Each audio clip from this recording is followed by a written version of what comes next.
आप सभी को मेरा प्रणाम। आज थर्सडे है, बृहस्पतिवार है, 8 अगस्त 2024। 8 अगस्त 2024 हमारे लिए एक स्मृति की याद दिलाता है। रिमेम्बरेंस की बात होती है, याद करने की बात होती है।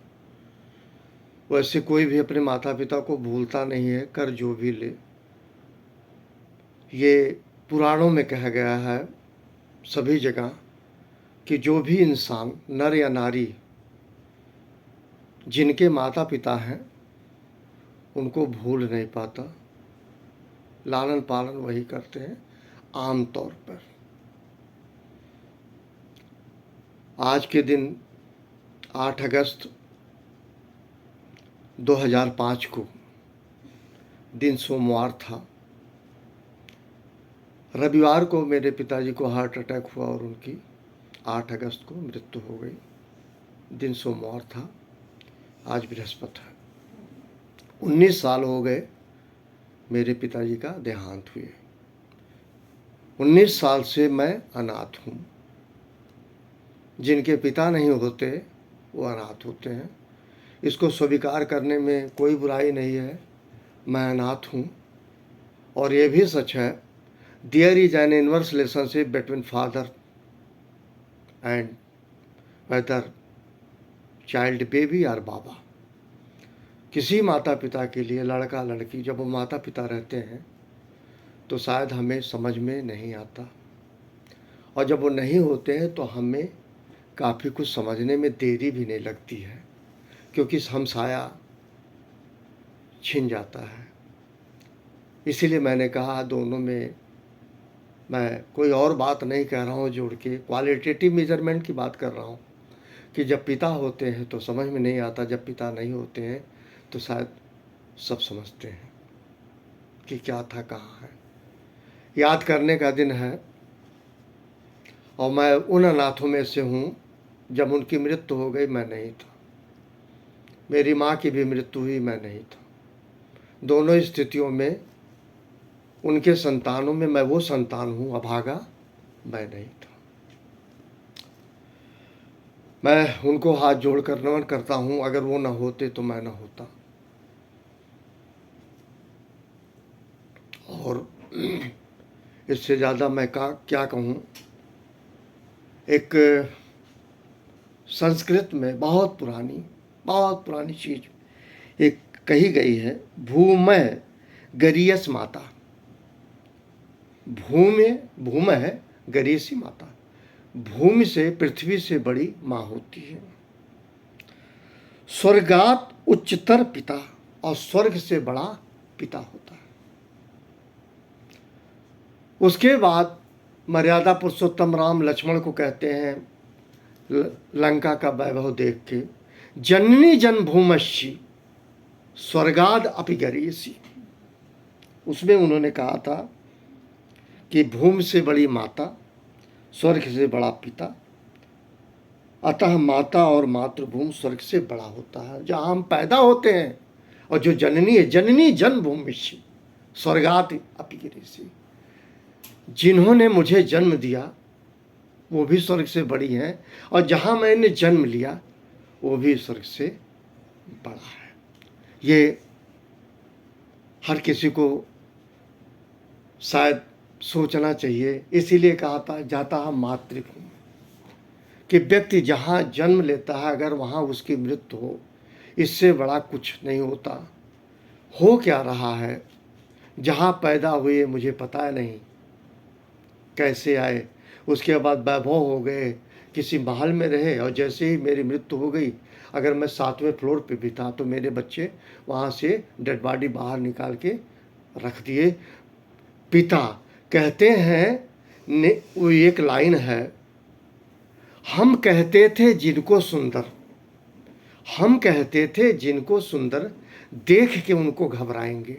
हम किसी को कितना भी अपने घर में बहुत प्यार करते हो, चूमते हो, चाटते हो, पता नहीं क्या क्या करते हैं। अंग्रेजी के तमाम शब्द मैं नहीं परिभाषित करना चाहता, लेकिन क्या वो मृत हो जाए, क्या उसकी मृत्यु हो जाएगा उसको चूमेंगे? उसको गले लगाएंगे? जी नहीं।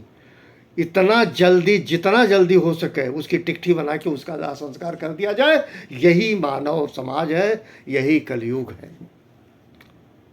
उस दिन की परिस्थिति कुछ ऐसी थी।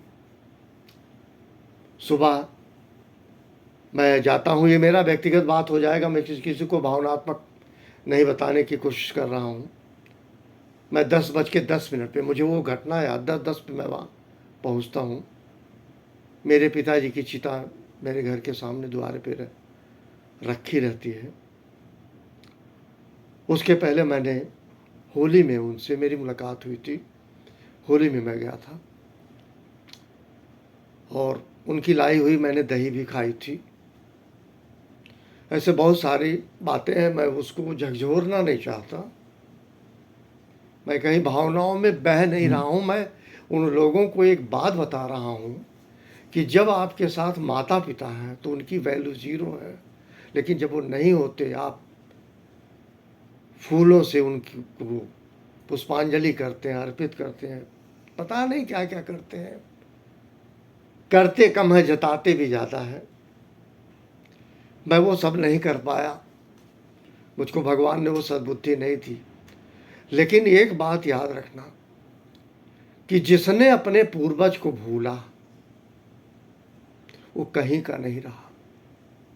इसी पे कहा गया था कि जब कभी आप एक उम्र में आ जाएं, उम्र कही गई थी 25 वर्ष, 4 पन होते हैं, बात दूसरे पन की हो रही 25 वर्ष की। उसके बाद जब कभी भी आप कुछ भी करें ना, किसी भी प्रकार का करें, कभी भी माता पिता के बनाए हुए चीज़ों पे भूल कर भी लेश मात्र भी कल्पना ना करें पाने का, खुश होने का, क्योंकि ये ग्रास रूट लेवल पे आपके दुखों का आगमन होगा। मैं ये नहीं कहूँगा पितृदोष होता है। मैं इस शब्द से, भारी भरकम शब्द से मैं किसी को नवाजना नहीं चाहता। बस इतना जानता हूँ, ये दुनिया है प्यारे, आदमी आएगा, आदमी चला जाएगा, ये धरती रहेगी। इस बात को याद रखना। और पूर्वज का आशीर्वाद तभी बना रहेगा जब पूर्वज प्रसन्न रहेंगे आपसे। इसीलिए जो 15 दिन का श्राद्ध का कार्यक्रम होता है उसमें हम काग मैं फंसाना नहीं चाह रहा हूँ, कौवा कहा जाता है, काग को भी हम आहार देते हैं कि शायद हो सकता है मेरे पिता हों।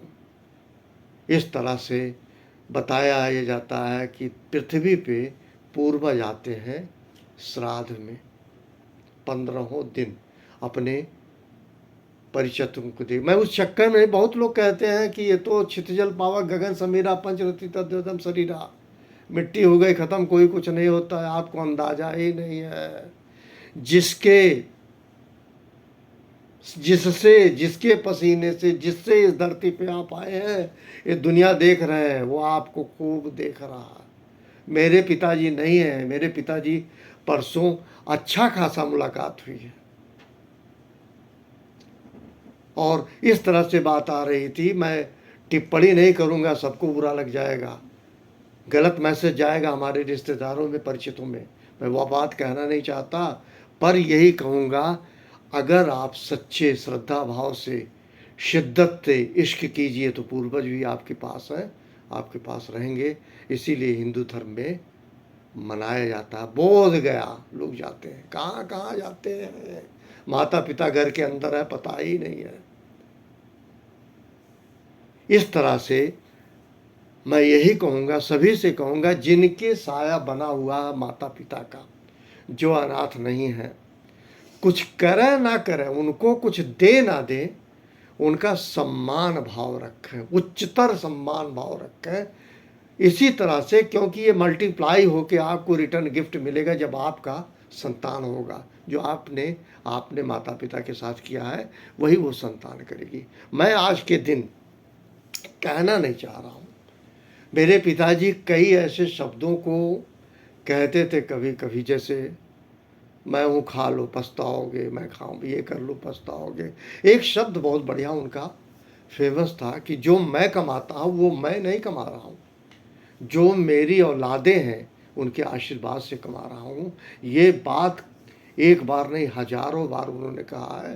अब आजकल जो लोग कमाते हैं गुमान करते हैं कि ये मेरी संपत्ति है, मेरा पैसा है, मैंने कमाया है, मैं चाहे ये करूं, मैं चाहे वो करूं। मेरे पिताजी 184 रुपये वेतन पाते थे जिस समय मेरी शादी हुई है 25 जून 1981 को। प्रमाण स्वरूप मेरे पास वो सैलरी स्लिप भी है मेरे पिताजी की। 186 रुपये पाते थे और कैसे उन्होंने 3 भाई 8 बच्चों का लालन पालन किया होगा, लेकिन उनके चेहरे पे उफ नहीं था। और वो माँ धन्य रही होगी जो 8 लोगों को एक एक ताज़ा ताज़ा रोटी बना के खिलाती थी सुबह शाम। मैं उनमें जा नहीं रहा हूँ, मैं अपने पिता की उस बात पे कायम हूँ। पिताजी कहते थे मैं जो कुछ कमाता हूँ वो संतानों के आशीर्वाद से कमाता हूँ। मैं पुनः उनको नमन करता हूँ। मैं यही कहूँगा कि मैंने उनको उनके रहते हुए खोया है, काफ़ी खोया है जब वो थे, और जब अनाथ हो गया तो कोई बात नहीं, क्योंकि मैं 78-79 में लखनऊ चला आया। मेरी अपने पिताजी से मुलाकात बहुत कम है, बहुत ही कम है। उसके बाद जब मैं इंटरमीडिएट पढ़ लिया उसके बाद उनसे मेरा साहचर्य कब रहा।